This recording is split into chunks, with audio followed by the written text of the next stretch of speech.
Elytroteinus geophilus, was first discovered in Fiji in 1881, and later as larvae feeding in lemon shipments sourced from the Cook Islands, then designated Elytroteinus subtruncatus, and bearing the common name Fiji lemon-weevil. It was first officially reported in Honolulu, Hawaii in 1918, feeding on the rhizome of Hedychium coronarium, common white ginger, hence the common name Fijian ginger weevil. However, re-examination of records in 2019 shows an unreported documentation on Vanilla planifolia from Tahiti.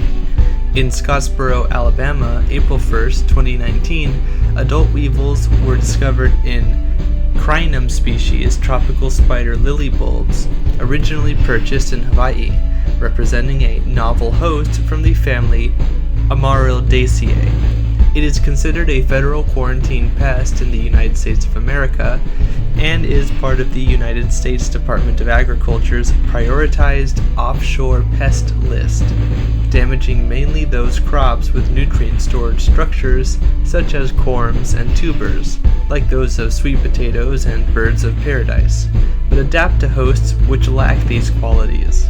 Besides physical damage caused by larval feeding, this species vectors Fusarium solani, as well as Lasiodiplodia theobrome, the combination of both being responsible for the disease known as passion fruit collar rot, reported in Samoa.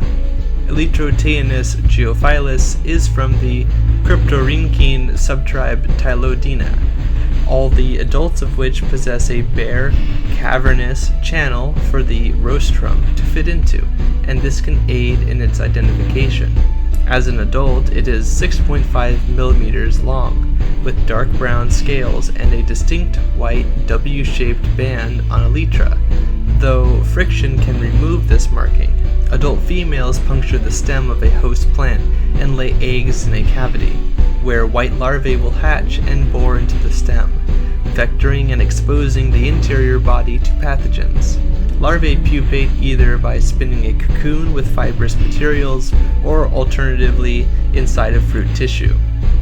Due to documented diversity of host plants, it is likely that the currently recorded host range is incomplete, and that these and other plants represent vectors of Elytroteinus geophilus.